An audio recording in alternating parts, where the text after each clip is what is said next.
नमस्कार का आपलं नाव काय का? बापूराव दत्तात्रय खराडे, संपादक दैनिक ललकार सांगली. आपण इतके वर्ष या वर्तमानपत्र या जिल्ह्यामध्ये चालवतात, तुम्हाला त्याचा कसा काय अनुभव आहे? वर्तमानपत्र 1950 सालापासून की नाही वर्तमानपत्र चालवतो. पहिलं माझं वर्तमानपत्र प्रजासत्ता नावाचं होतं, ते चाललं नाही. पुढं निवडणुकीमध्ये म्युन्सिपाल्टी नावाचं वर्तमानपत्र चालू केलं आणि त्याचंच आता ललकारमध्ये रूपांतर झालेलं आहे.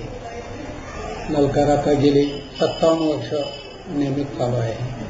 दैनिकामध्ये चांगलं व्यवस्थित आहे. 5-7 जिल्हे कव्हरिंग आहेत.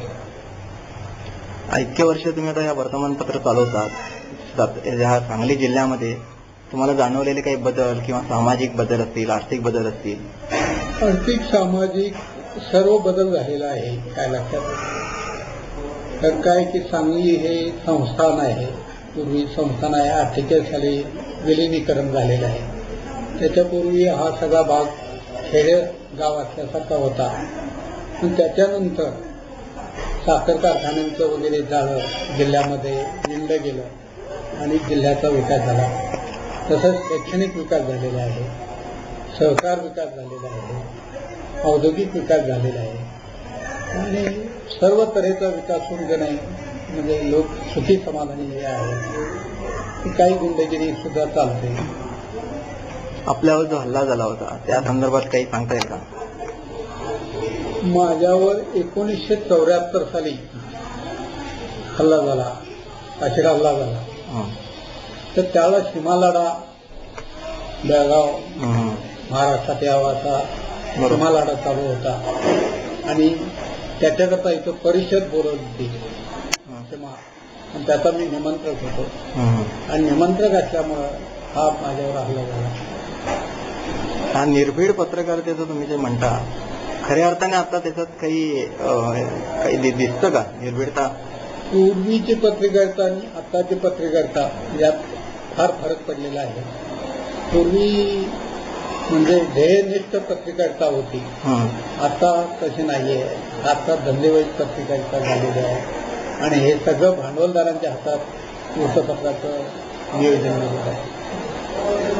आता ज्या जिल्ह्यामध्ये असं ते मला काही सुचवायचं की याचा अजूनही बदल चांगल्या रीतीने होऊ शकतो, आर्थिक विकास होऊ शकतो, त्यासाठी काही प्रयत्न करण्याची आवश्यकता आहे का?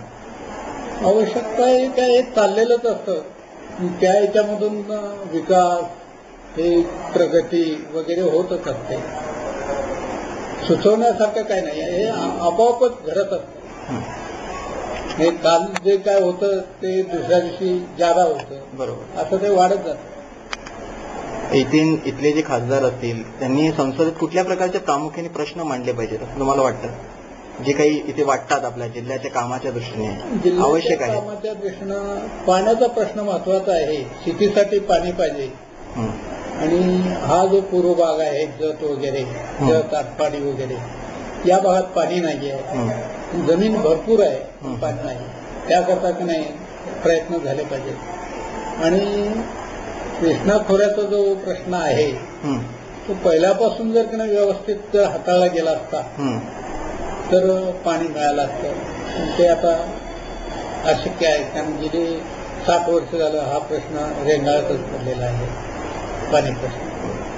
इथे रोजगार निर्मितीसाठी किंवा अशा काही प्रयत्न किंवा तिथे काही नवीन नवीन कारखाने येऊन राहिले आहेत, त्याचं काय संदर्भात काही सांगता येईल का? हे काय MIDC वगैरे आता झालेले आहे आणि MIDC मध्ये जे कारखाने आलेले आहेत ते मध्यम प्रकारचे आहेत, मोठ्या प्रकारचे नाही आहेत.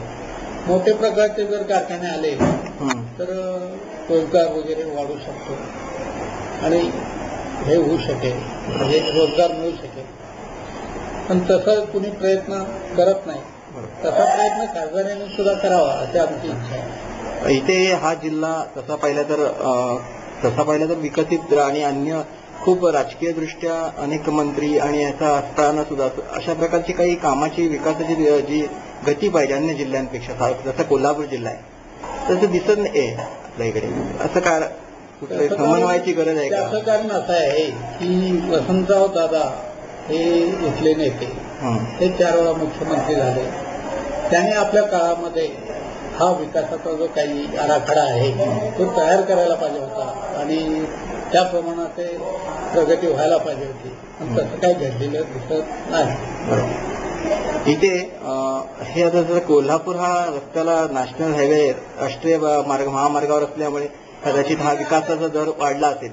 तसं आपल्या इथे असं काही जर होण्याची आवश्यकता आहे का? राष्ट्रीय महामार्ग जर हा कोल्हापूर जसा आहे तसा इकडनं सांगलीकडनं बेळगावकडे असं जर जाणारा असेल तर त्याच्यात काही होऊ शकतं का? किंवा सोलापूर पंढरपूरकडे आता काही मार्ग चौपदरी वगैरे व्हायलेले आहेत. त्यामुळे रस्ते जर वाढले तर वाहतूक वाढेल, वाहतूक वाढले तर विकासही वाढेल, सगळंच वाढू शकेल. पण तसा प्रयत्न अजून काही झालेला दिसत नाही. इथल्या इथं कोल्हापूर सांगली सुद्धा चौपदरी झालेली नाही. इस्लामपूर आणि सांगली असा चौपदरी व्हायलेला आहे. ठीक, धन्यवाद.